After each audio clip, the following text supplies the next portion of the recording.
Welcome back to Rich Connections, the podcast where we explore the real, the raw, and the rarely talked about parts of life, the ones that shape who we are, challenge what we believe, and connect us on a deeper level. So, this show is all about creating space for honest conversations that help us rebel against what we've been taught, root into our truth, and rise through our growth and ultimately live richly. So grief isn't just about loss. It's about the space that loss leaves behind and who we become as we slowly learn to fill it again. Today, I'm sitting down with Mrs. Lateldrin Williams, a licensed clinical social worker and the founder of Pillars of Hope Counseling. Lateldrin has dedicated her life to guiding others through healing and growth, creating a safe and judgment free space where people can truly be seen and supported. She specializes in trauma, anxiety, depression, and grief. And as a certified grief recovery specialist trained in EMDR, her work isn't just about coping. It's about helping people unlearn the patterns that keep them stuck in pain and empowering them to live more fulfilling lives. So, in this episode, we're talking about the many faces of grief, not just the kind that follows death, but the kind that comes from losing relationships, losing your own identity, dreams, or even parts of ourselves. So, together, we'll explore how to navigate grief with grace, how to honor the healing process, and how to find hope again, even in the darkest seasons. So, let's dive in.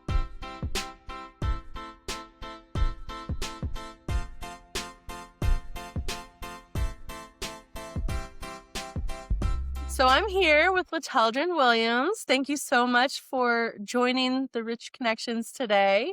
How are you Absolutely. doing today? I am well. How are you? I'm doing good, thank you. So we'll just dive right in. I would love to know more about what got you into this and what made you decide that this is a something that you wanted to add to what you currently do. Yeah, absolutely. So back in 2018, I lost my father. I was actually living in South Korea and I got a phone call from my niece and she said, something's wrong with Pawpaw. And so I called my sister and my sister goes up and she's like, it doesn't look good. It took me a week to get back home to my dad. And so when I got back to him, he was on life support and just seeing him there, oh my goodness, it just broke my heart. And so afterwards, as they're they took him off life support that day when I got there, took him off life support. And on the way to his room to do end of care stuff, he took his last breath. And so we didn't get to see him take his last breath, but I really feel like that was a God thing because sometimes it's hard watching someone take their last breath and it kind of haunts you. So thereafter, when it comes to funeral things, there was just a lot of controversy and opposition with my older siblings. And I started to grieve the fact that I could not grieve. And so Mm. I knew that I needed to do something. At that point, I know that my purpose is generally attached to the things that brings me the most pain. And so I said, I got to do something. I need to help people. When we moved back to the States, there was a series of tornadoes and all the things. And so I started to make a connection of loss. Everything had to do with loss. And so I needed to make sure that I did something to help not just other people, but help myself. And so I got into the grief recovery method and I took the training and oh my goodness, it gave so much clarity to what I had been feeling. So that's how I got into the whole grief recovery specialist. Hmm. Wow. Yeah, and you hear the word grief and just automatically think about death, right? Yep. And but it shows up as you're saying, it shows up in so many different ways, you know? So how do you define grief um through all elements? Like what Yeah, would be absolutely. how do you define it? And so when it comes to grief, there are over 40 types of losses that people will experience throughout their lifetime. And most people, like you said, associate grief with just death. But grief is so much more than that. It's a longing for something, right? It's something that you've lost. And so that can be friendship. That can be a relationship or a divorce. You know, after a divorce, you long the relationship. It can even be something as simple as you grieving what you thought a relationship would be long term. And so there are so many different things attached to grief. You can grieve even losing your favorite shirt. You know, some people will grieve. You think about children. You see that mother inside of the store looking for a binky. She's frantically searching Dollar General or somewhere for a binky because a child lost the binky and she wants that exact one because that child is grieving that thing that that child had over and over again every single day. And so grief is the longing, the intense longing for something that you've lost.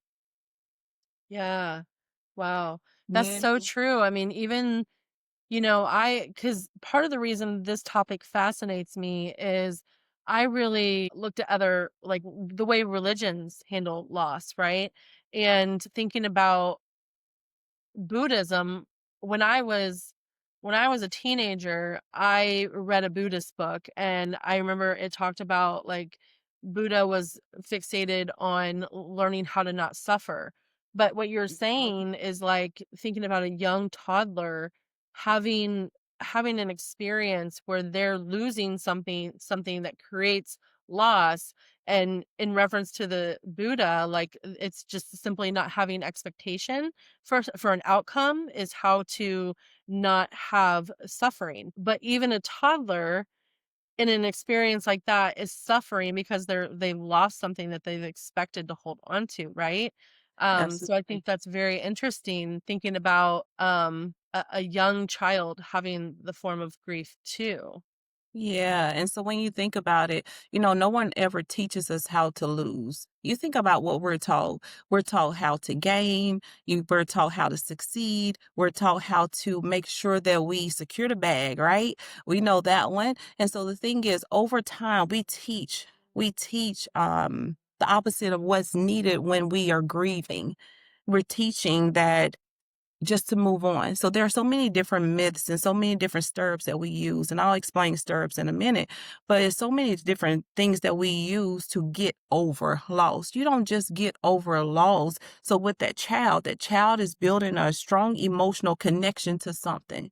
And so when that mother is going inside of Dollar General and she's trying to find that new binky, guess what's happening? She's not teaching that child to let go of something. What she's teaching them is that Mm, we're going to be able to replace this loss with something else. Or she may not even tell that child that she's going to find a new binky and just trying to slide it in there as if it's the same one. So we're never taught how to lose. So you think about it, we go on in life and we lose that first significant person, right? That's deeply and close to our heart. And we think that the impact that we're having, the emotional impact that it has on us in that moment, is specifically tailored to that specific loss, but it's not.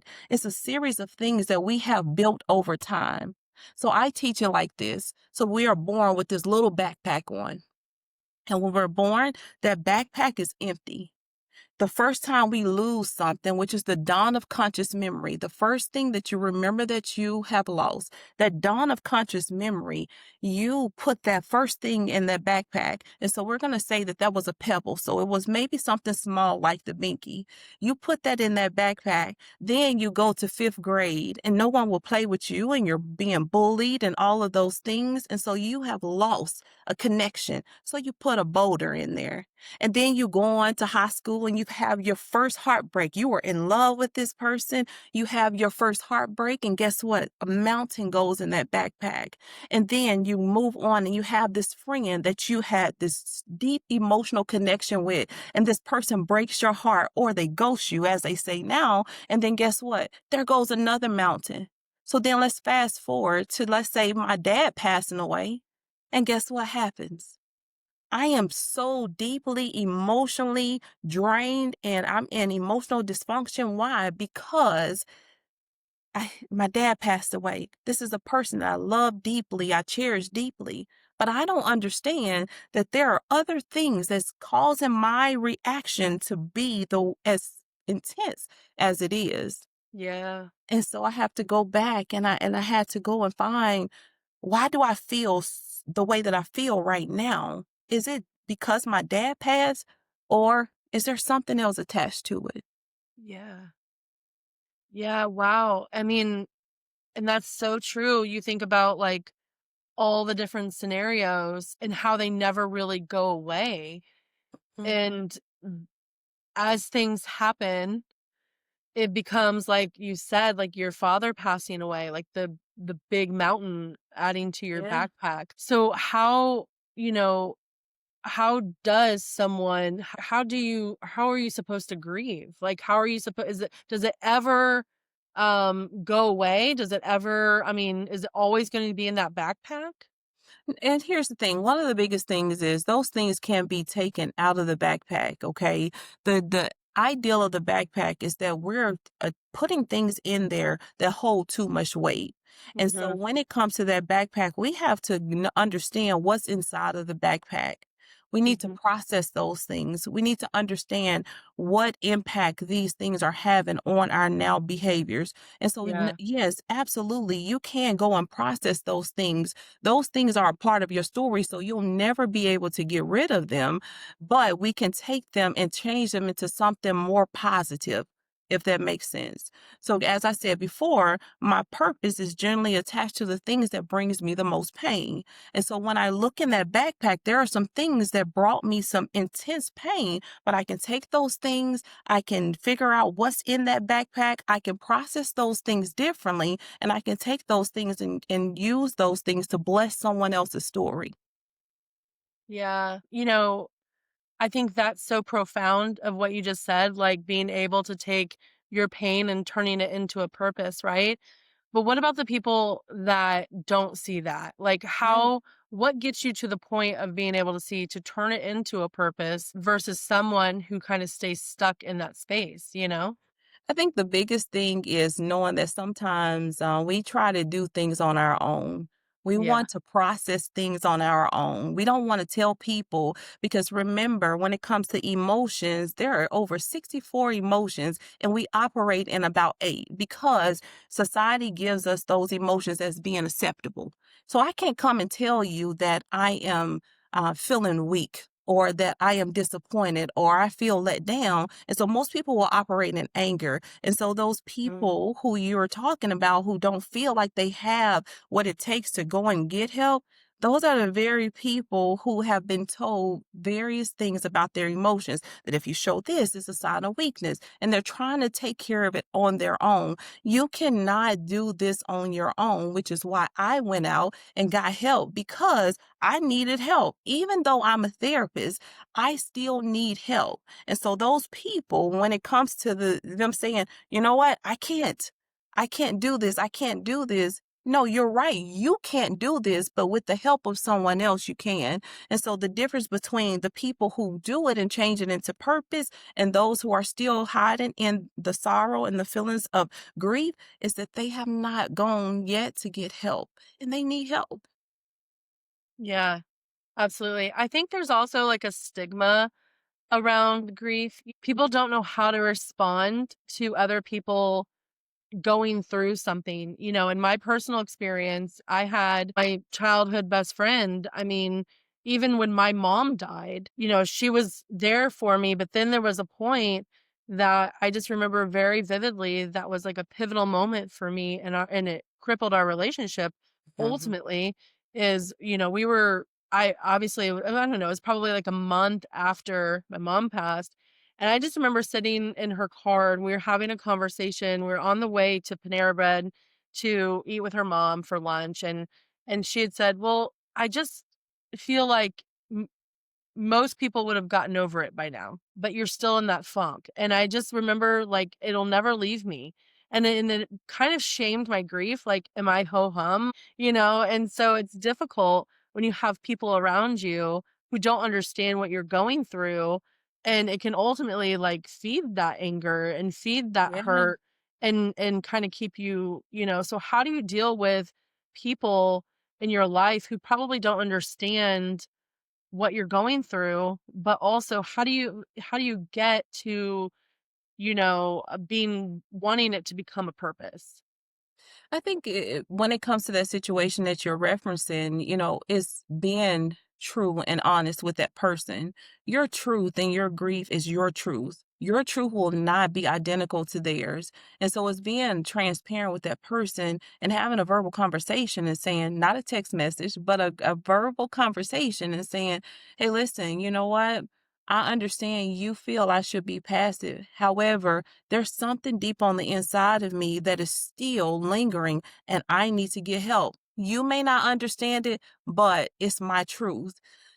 People who cannot handle that, then maybe they have something inside of them that they have not yet healed. Or maybe their childhood and how they were raised, just as we talked with what I said before, these people, they may not have been taught to be compassionate, to be okay and show empathy and sympathy to you. And so maybe it's you teaching them in that moment, even if they decide that, you know what, I'm going to walk away, you have to allow them to walk away in that moment and be okay with the fact that, yes, I'm grieving and this is my truth and I am going to be okay in my truth. Yeah. And you think about I'm thinking about your situation too, like with your siblings and stuff. You guys are going through the same experience, but also having a completely different experience. So, Hmm. the other part to that is navigating relationships that of Hmm. people who are going through the same thing, but handling it differently. How do you handle those two elements? Yeah, you're it's just showing understanding and saying that, you know what, it's okay that we have two different experiences. Sometimes that means you pulling yourself away from those people who do not understand where you are in your stages of grief, right? And those stages are not linear. And some people say that, most people will not even experience one of those five stages, depending on their connection with the person. When it comes to separating yourself and how you're grieving and separating it from other people and how they're grieving, it's just giving yourself the opportunity to walk in your own truth, knowing that sometimes you have to separate yourself from people, and that's okay. So then guess what? You just started another cycle of grieving, right? Because now I'm having to separate myself in my grief from people who I would have been connected with. But that's okay because remember, we're just dealing with loss. And so we're trying to reach emotional completeness. And so, in that emotional completeness, that means that I can take all of this situation and I can heal this situation and that situation simultaneously. Mhm. Yeah. Mhm. I know you mentioned, different stages, so I wanna ask, are there stages of grief, or is that too neat of a phrase to think that that's the case and it's not linear? It's not, it's not a box that you can put it all in, it's too more complex, but are there stages that you get to a point where you're like, "I've made it?"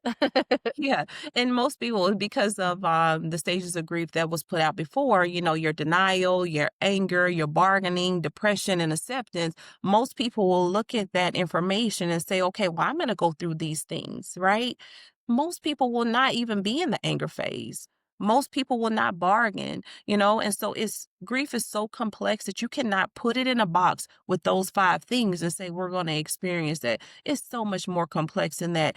Grief is a case by case situation, depending on what the connection was with whatever that person has lost.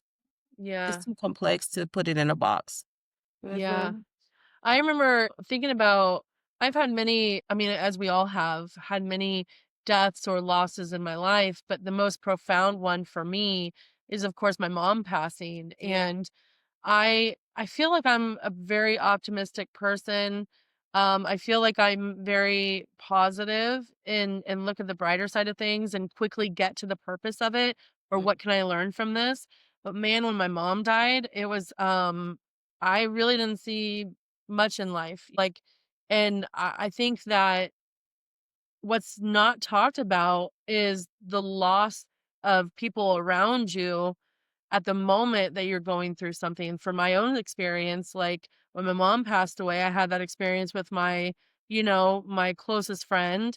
I had, I went through phases. I had drank. I was literally like as rebellious as I could possibly be to anyone and everyone, and also like craved people to be around, but also go away. Like Mhm, I really mhm. didn't have I think back to my own, and man, was it messy because I kept trying to get to the purpose of it and all of that, but the suffering of her no longer being here, Yeah, like, that was and then also the world. I think this is something. I think the hardest part after, obviously, like, the realization of her not being around anymore is that the world goes on, and you're like, "Why is everybody still functioning? Like, this is traumatic." And you mean you can just go to work and do your thing, like everything's normal? I think that is something that really isn't talked about a lot, is how we feel like we're so alone in this, but, it's I don't know where I'm going with that, but I just feel like that was the hardest part for me, is feeling absolutely. so alone, you know? So how And can you get to a point of not feeling that way, I guess? I think the biggest thing is it goes back to what we talked about before when it comes to not being taught how to lose or taught, Yeah, we say these statements of death is a part of life and all, but we really do not understand it in that complexity until we lose somebody. And it's like, yeah, death is a part of life, but there's a place in my heart that is unfilled now. What do I do?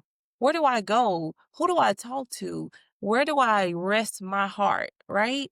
And yeah, so the thing is, when you're talking about the situation with your mom, I can only imagine that your heart felt like it had no place to go, right? You talk about losing those people. Your heart didn't have any place to go. And so for you, you had some undelivered communications with your moms or expectations. And yeah, so there was an expectation. Maybe there was an expectation for mom to see me get married or walk me down the aisle or be there to give me away. Maybe there was an expectation for mama to just see me be successful, right? And be at one of my engagements. We don't understand that there are some undelivered communications when we lose people. And so we try to just go on, and those undelivered communications are still on the inside of us. We have no place to put them. And so that's why for me, I needed somewhere to put them. I talk to my dad every single day. Probably unhealthy, but guess what? That's what we did. Even when I was overseas, we talked every single day. And for me, my heart had somewhere to go. One thing when I needed somebody, when he passed away, oh my goodness, like who do I talk to now? I mean, even though I'm married, still we desire the connection that felt good and that felt like our heart was at peace or at rest. And so for me, that was my dad. When he passed away, what do I do now? And so I can only suspect for you, it's the same thing. What do I do now? Well, when it comes to undelivered communications, we have to know exactly what those things are. What were the things that you hoped for, you wished for, and you wanted to do good or better or more of with your mom? And that's where we start. We help you to figure out, okay, well, what are those things? And then we walk you through that relationship and everything that mama was to you and that you felt with mama. And then we go and we try to figure out how to write a letter, which we call our completion letter, okay? In that completion letter, it's more of a structured letter where you are telling mama your different things, your apologies, your forgivenesses, and your significant emotional statements. mhm, With this letter, if I go tell you to write a letter to your mom right now, it's going to be like 30 pages long. 30 pages long. But when mm, it comes to the grief recovery method, which is what I teach, we write this structured letter with those undelivered communications step by step. And we say at the end, we don't say goodbye, or we say whatever you said to your mom when you were on the phone with her or when you're leaving to go out or whatever at the end of that letter, or I see you later. So when it comes to yourself, I feel like you just didn't have a place to rest your heart.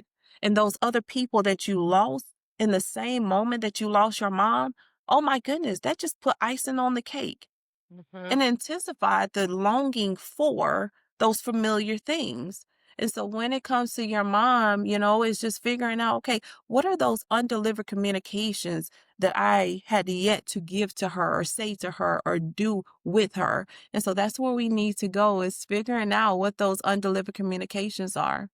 And until we do that, we're going to continuously long for her around death anniversary, around her birthday, around Christmas time, and all those things because that's when you guys were the closest.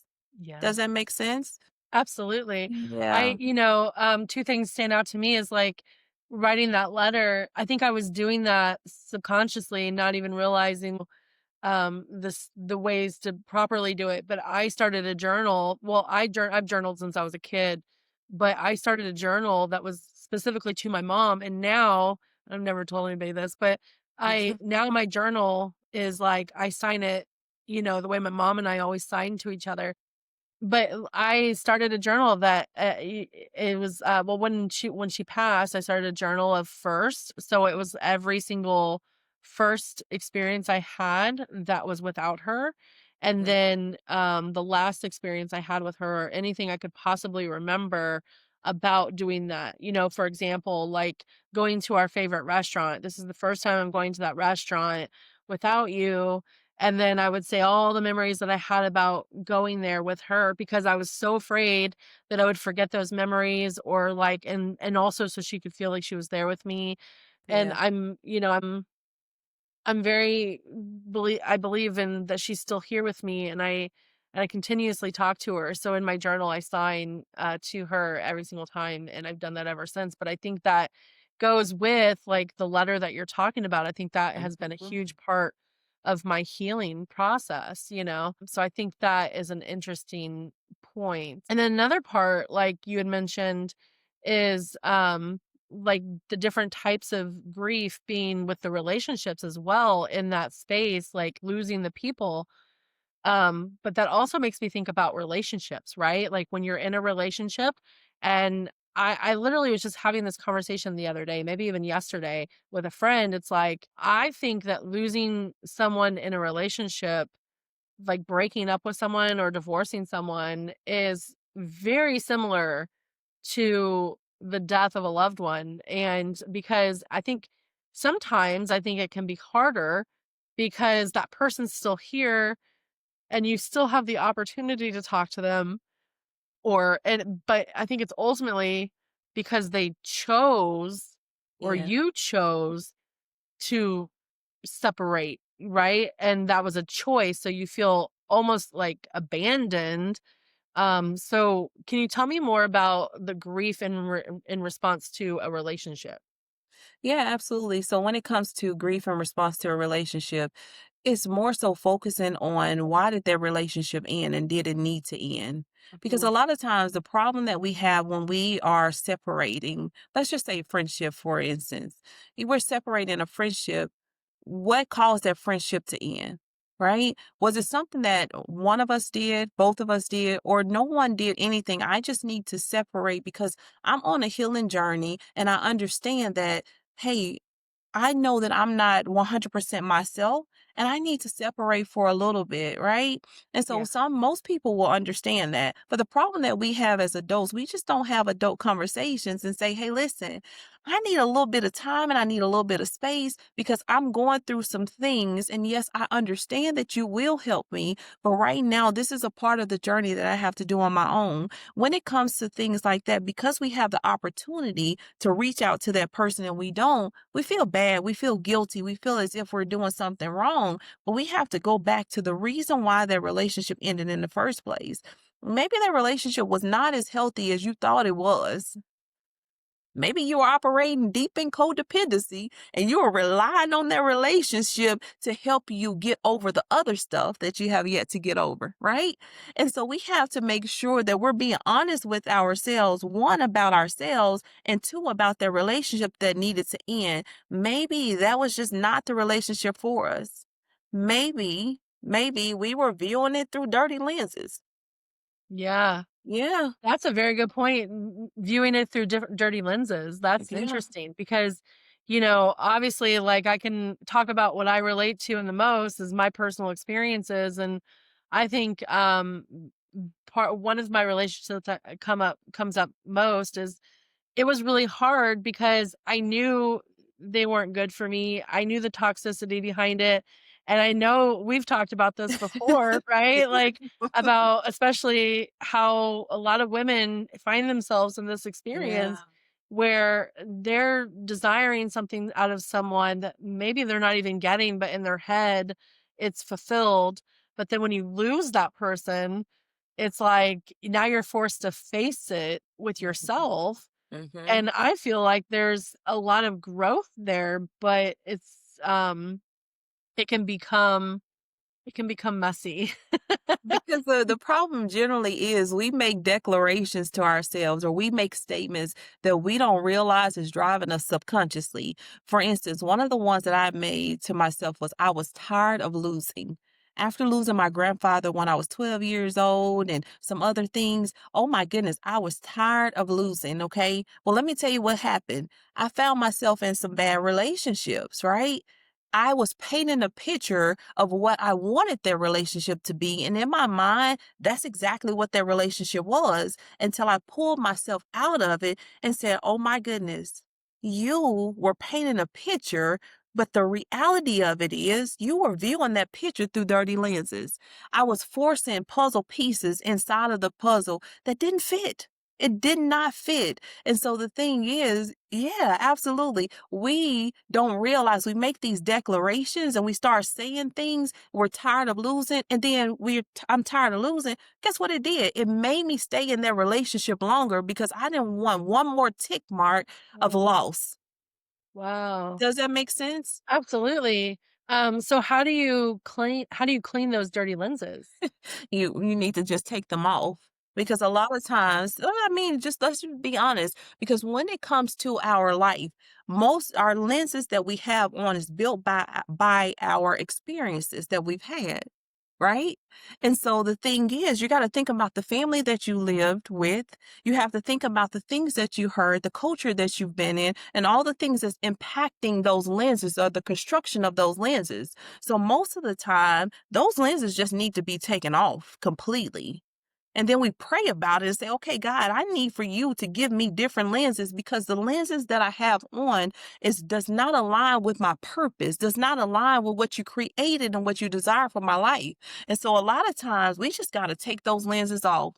It's not a thing where we clean them. We need to take them off because they are built by perspective and built by the wrong perspective. Let's put that in there, or negative perspective, or the things that we were given by our family. That Yeah. makes so much sense. That's a long process too of being able to Mhm, take off those lenses. mhm. I think that you learn over time, like, Yeah, the different lenses that you have on, yeah, you're like, "Oh, I need to take that off. Oh, I need to take that off." absolutely. That's why I love one of my past relationships so much because I learned so much about myself. It was so Yeah, bad for me that I learned so much about myself and I stayed in it because I'm the type of person that's like, "This is triggering me. Like, why am I being triggered so much?" You know? yep, And so I kept rediscovering, like, okay, I have a fear of rejection. I have a mm, fear of abandonment. yeah, Okay. I have this because of this past experience with my mhm, parents or whoever. And, but I feel like I got through so much and I feel like I'm close to having those new lenses. absolutely, absolutely. So what you're saying you did was you decided to stay because you were learning things about yourself. And Yeah. in learning those things about yourself, you were also healing, right? Because the only way we heal things is if we expose them first. And so that exposure or you being triggered inside of the relationship actually showed you the depths of your heart. Like, oh my goodness, why do I think the way that I think? Why do I do the things that I do? And it gave you an opportunity to cleanse out. Here we go, the junk drawer, Yeah. right? The junk drawer. The Yep. junk drawer, yep, clean out the junk drawer. Imma have to explain the junk drawer, right? Yep. When it comes when it comes to the junk drawer, it's like everybody in their house, there's some place where you accumulate junk. In my house, I have a junk drawer in my island. And in that junk drawer where there are screws, there are cars because we don't play spades with an open deck of cards. There are so many different things in there. There's Chick-fil-A sauce that needs to come out. There are straws because my kids fight over straws. We just accumulate stuff inside of this junk drawer. No particular reason, like no rhyme or reason to it. But when it comes to the junk drawer, we do the same thing with our minds. When we don't know what to do with certain things, certain relationships, certain situation or experiences that we stuff them in the junk drawer of our mind because we don't have the capacity to deal with it in the moment. Or I don't know where this screw goes, so we put it in the junk drawer of our mind. The problem with that, that junk drawer gets heavy. That junk drawer gets heavy. And what happens is, before long, it falls in and collapses into something that you didn't want it to collapse. So for me, my pots and pans are in the bottom of this junk drawer. And the moment that it collapses, I'm forced to deal with every single thing inside of this junk drawer at one time. No, the real way to deal with it is making sure that you take the Chick-fil-A sauce out and put it in the trash or stop getting Chick-fil-A sauce in the first place. You have to dig in there and deal with those things one by one before it gets too heavy and falls in. But here, let me tell you what we are taught to do. Nope, don't deal with it today. Nope, just keep busy. Nope, you don't have the time. And guess what happens? That junk drawer gets heavy. And then guess what happens? Mama passes away. Daddy passes away. Friends not acting right. You feel betrayed, rejection, abandonment, all of those things. And here comes that junk drawer. And now I'm forced to deal with all of the contents inside at the same time, as opposed to dealing with it as it comes up. Now I'm forced to deal with every single thing at one time. Now my emotions are all over the place. I don't know where to start. What do I do? Do I start with the relationships that I lost when mama passed away? Do I start with the friendships that, I felt betrayed in? Where do I start? I don't know where to start. And so most people would just say, forget it, leave the mess. Well, what happens in clutter? What happens to you in clutter? I'm going to ask you the question. What happens to you in clutter? Oh man, I don't deal with clutter. I can't handle it because when I'm whether it's physical or mental, I it becomes chaos. Literally, I'm not productive. We're not productive at all. And so in clutter, you feel cluttered on the inside. Then we have anxiety, right? Anxiety starts to rise. And so when there's clutter, we cannot operate in our maximum capacity because there's so much going on that we don't know where to begin. We can't even find ourselves in the clutter because we're so focused on the clutter. Does that make sense? Absolutely. I love it when you explain this. You've explained this to me before, and I was just like, the largest light bulb went off. I was like, oh my gosh, that's so good. I love that.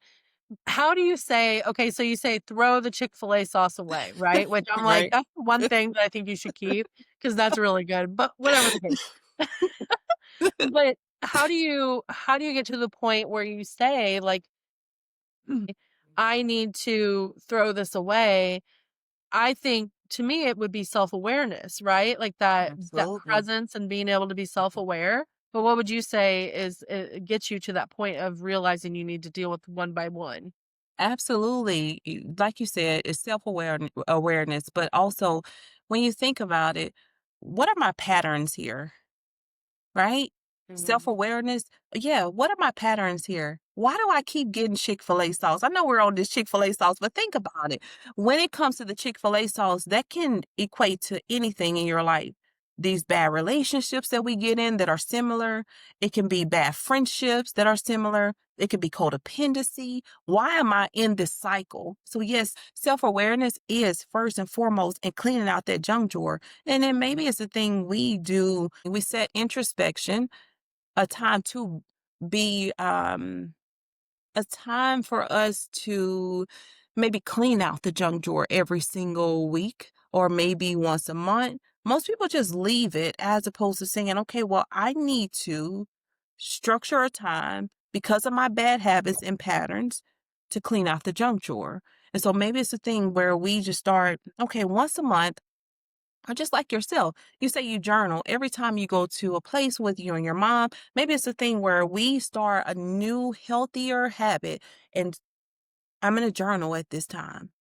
I'm going to clean out the junk drawer at this time. I'm going to stop getting Chick-fil-A sauce when I go through the line because I have a ton of it at home, right? And so it's just making sure that we're doing introspection of our patterns and our cycles so that we're able to clean out that junk drawer over time as opposed to all at one time when it decides to fall in. Yeah. I think that's a very interesting part that you brought up about patterns. I know thinking about relationships, or I mean all relationships, all types of relationships, whether it's friendships or remote romantic, but you do find yourself in a pattern Mhm. of being with the same type of person, and you're like, "How do I keep bringing this into my life? What do I need to take out of that junk drawer so that that doesn't happen again?" Right? Like, how do you get to that point of breaking that pattern? First, you have to identify your patterns. What's inside of that junk drawer that you keep putting in there over and over again, right? So the straws, because my children fight over straws, or the Chick-fil-A sauce, because sometimes they forget to put it in the bag, and we just need to keep it just in case. We do a lot of just in case things, right? And so we want to make sure that we identify those patterns up front so that we can work through those patterns.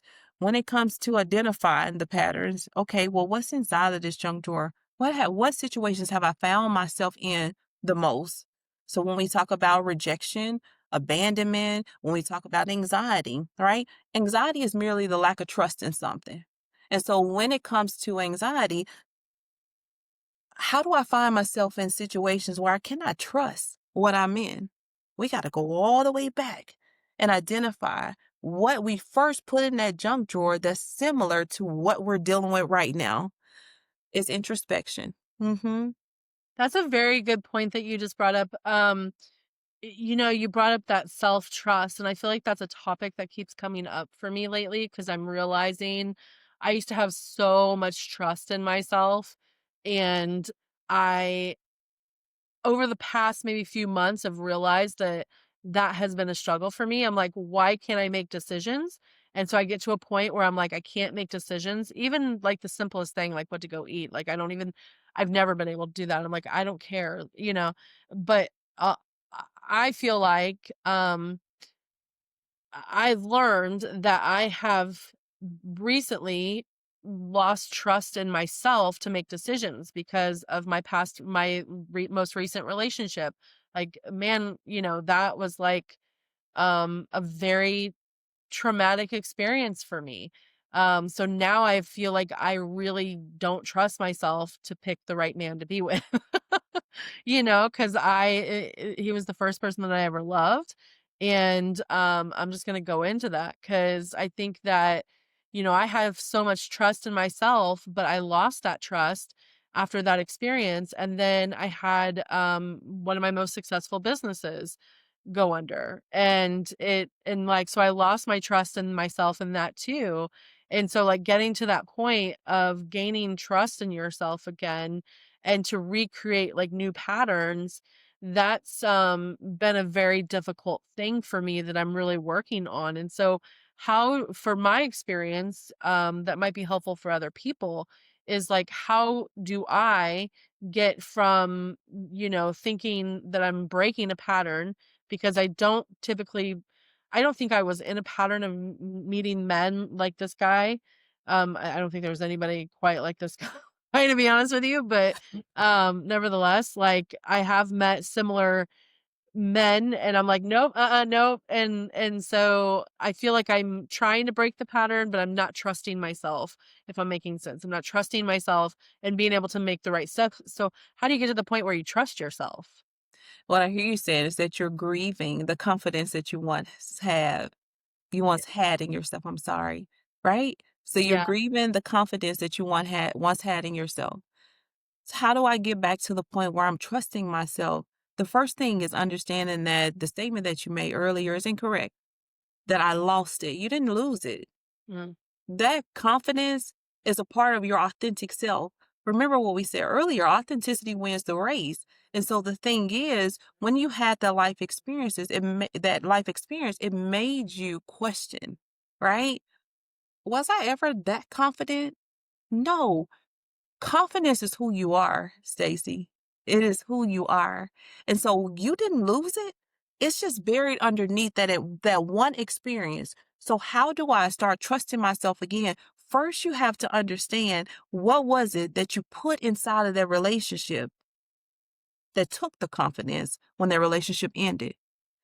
mm, How much of yourself did you give to that relationship that you probably should not have given?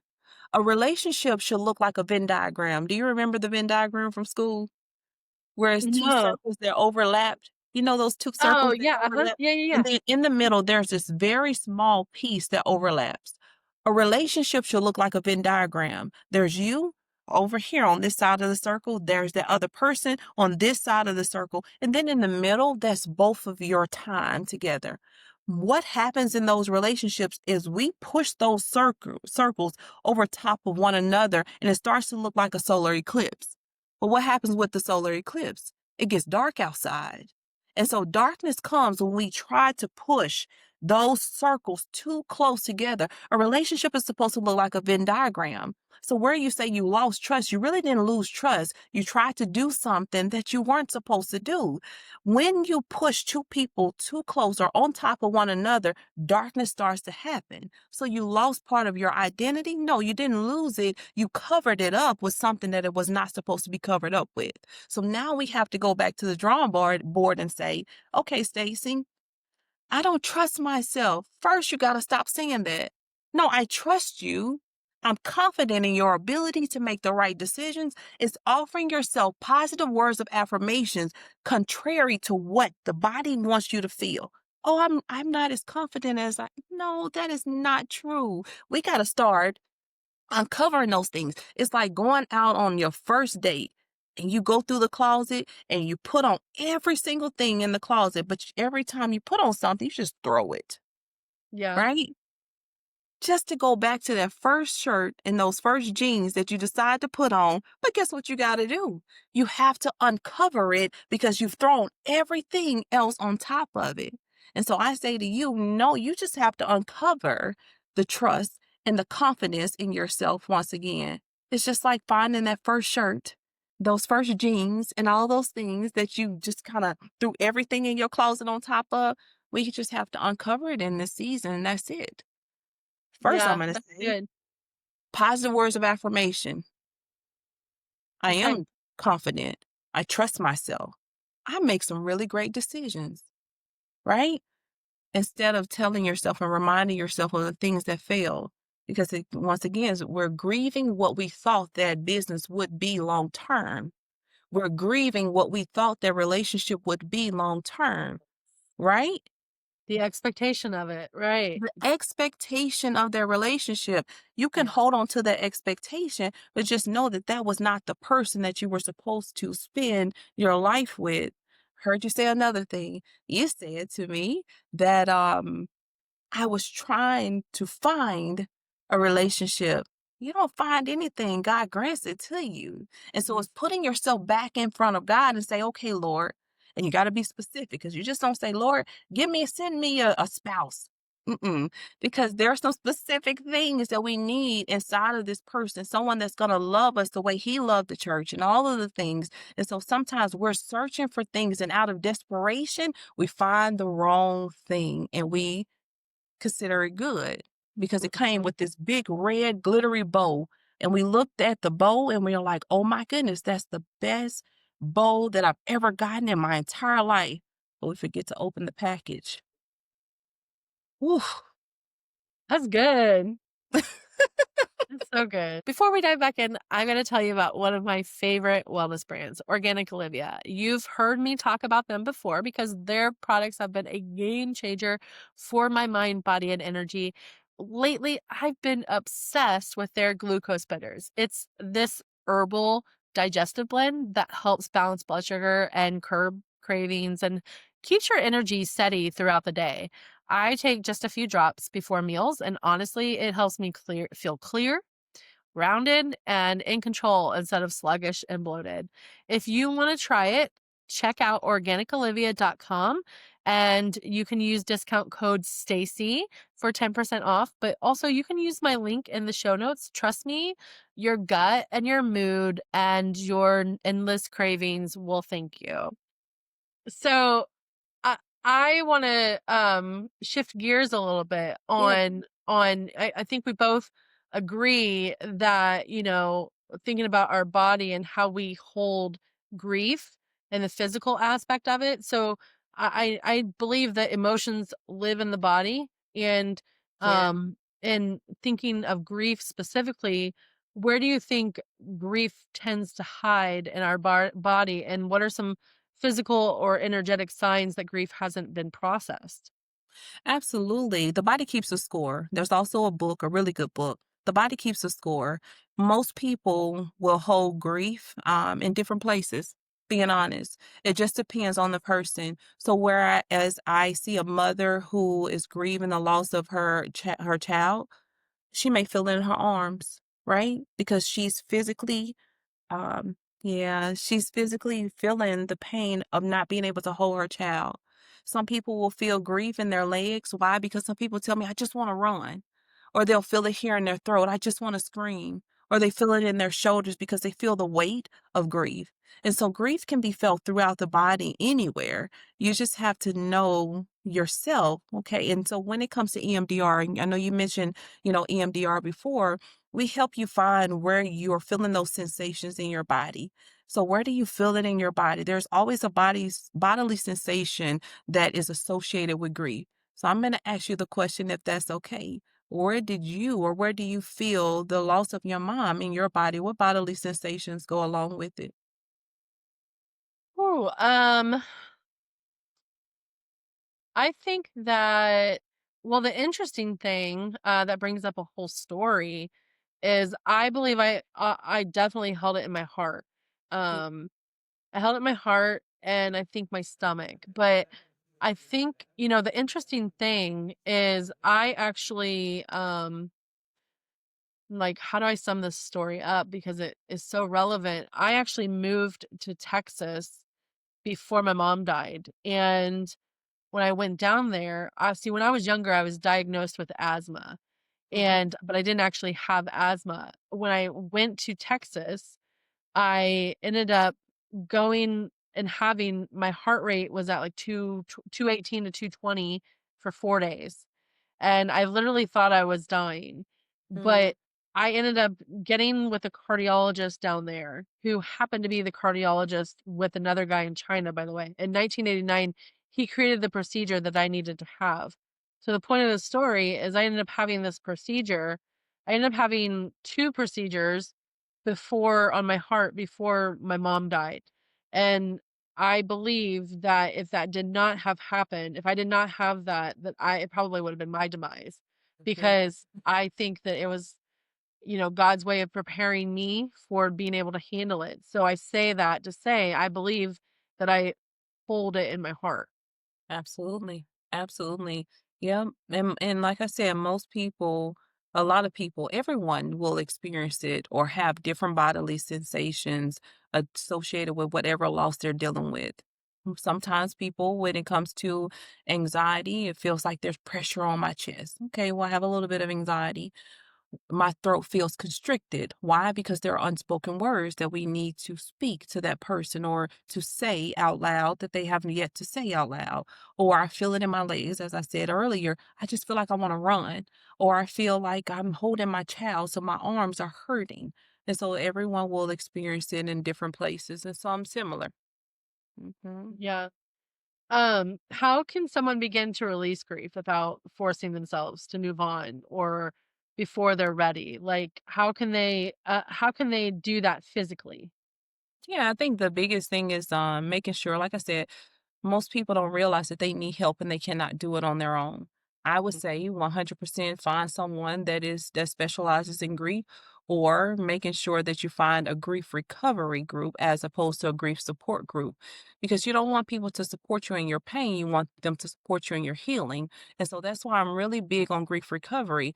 I would say find help, one, and then two, making sure that you're honest with yourself and being vulnerable with yourself and the people around you about what you're experiencing. Your truth is what's going to set you free. Mm, Mhm. yeah, absolutely. Um, so thinking about grief becoming growth, right? Thinking about, you know, uh, how we, like you mentioned, turning your pain into purpose. At what point does grief start to transform into the meaning, into the purpose, or just simply peace if it doesn't become a purpose?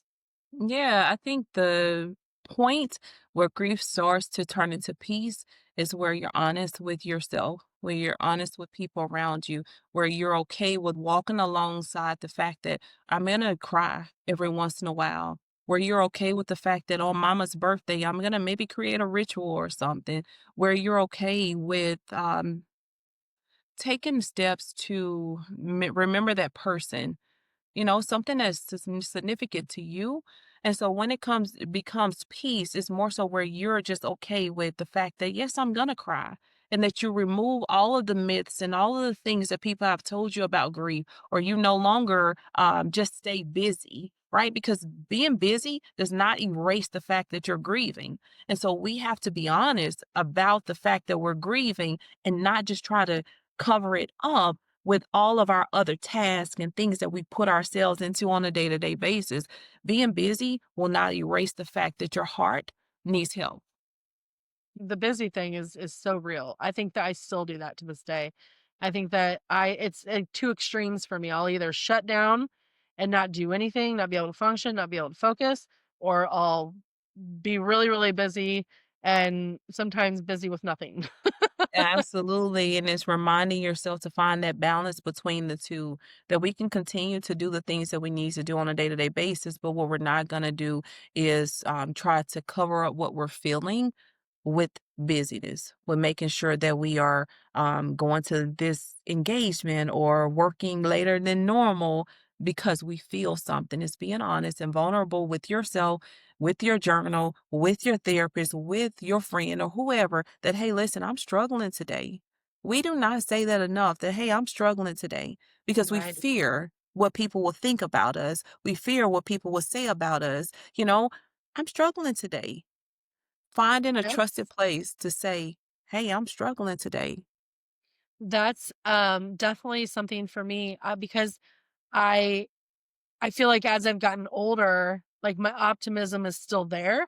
I'm definitely very optimistic, but I also don't want people to think, so I'll feel guilty for having an off day because I'm thinking about something or whatever, and I'll hide it because I don't want to, I don't want to not be the optimistic girl.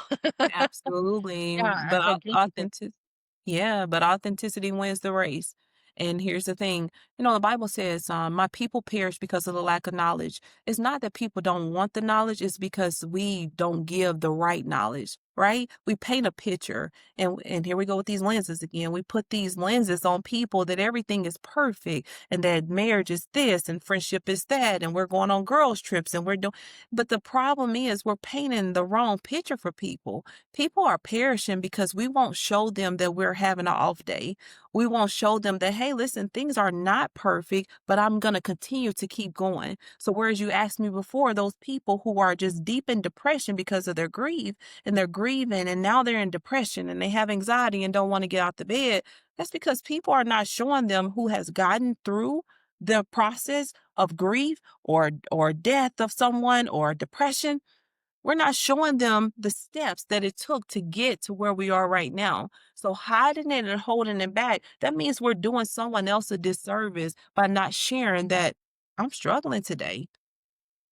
Yeah, Mhm. absolutely. That's so true. That's so true. And I think that something that I'm very big on, especially with this podcast, is like creating a safe space for people to feel like they can be open, honest, vulnerable, and not judged, Yeah, yeah. and having difficult conversations. So trying to seep that into my personal life, Yep. you just reminded me that, there's areas to work on in that. So, Yeah. but okay, so I want to ask you about a little bit about your business. I know you named your practice as Pillars of Hope. I'm curious, what are those pillars for you? And if you don't mind mentioning them, and the things that keep you grounded when life gets heavy, especially in the work that you do. Yeah, so the biggest pillar, right, is God and making sure that we are centering ourselves on our spirituality. That is the major pillar that I build pillars of hope on. When it comes to those pillars, for me and my clients, I wanted to reinstill hope in people. People have lost so much hope in life and through a lot of different things, lot of circumstances. And so for me, that pillars of hope is hope, right? Reinstilling that hope in people and making sure that people feel empowered, the motivation, the love, the connection, the spirituality, and all of those things um, to alleviate the depression, the anxiety, even suicidal ideations. So it's just building my clients back on hope, back on trust, back on authenticity. That is the biggest one. We have stopped being authentic in life. And so that's one major pillar too is authenticity, teaching authenticity once again. I love that you keep bringing that up because I think that a lot of people find themselves in spaces where they aren't able or they feel they're not able to show their emotions or be vulnerable or, especially men, not being able to grieve and thinking the difference between a man and a woman, is there a difference that you've found how women grieve versus men grieve? And or is there similarities? There are differences. I think the major difference is for men, they just shut everything down. Why? Because of machoism. They have been told not to show, weakness in some areas. Yeah. So they will characterize grieving as a weakness. And so when it comes to women versus men, women, we are emotional creatures. So we're going to let it all out if we need to. And some women do have that, like you said, shut down completely, will shut down completely. But at the same time, the big difference is, man versus woman, we're going to let it all out versus your men, they're gonna just shut down, close it out, not speak about it, and all the things because they need to continue to provide. Well, there's a problem in that. So when I have men to come in, it's like I don't know what I'm feeling. Okay, well let's Mhm. explore that, right? And so they'll go into the little center of the emotion, the wheel of emotions, and they'll be like, I'm angry. Okay, well, what's triggering that anger? Anger is just the tip of the iceberg. It's not what's on top of the water that sinks the ship, it's what's below the surface of the water. And so, what are the other big emotions that are causing you to feel angry, as they say, right? Oh, I feel let down. And so you start to help them identify things. And then that's when the emotions come out. So for men, there's this shell that you have to chisel through with a hammer. But with women, we're going to let it all out. Thanks. I wasn't expecting to ask that question, but you made me think about it with the authenticity of like the different types of people and just being able to there's a lot to play in that. And I know we don't really have time to get into that, but thinking about like the cultures and religions and all of the things that probably affect the way we grieve and the way we become authentic with ourselves, right? Yeah, And how we show up. So absolutely. that would be a very interesting topic within itself. Um, so in closing on this beautiful topic, and I really appreciate you coming on and sharing this with us. If someone was listening right now and is just barely holding on, sitting in that quiet space where everything just feels like it's too much, but they, are sitting in silence probably, what would you say to them? Stop trying to do it alone. Life is not meant to be lived alone. And especially in your dark moments, you need to reach out to somebody for help.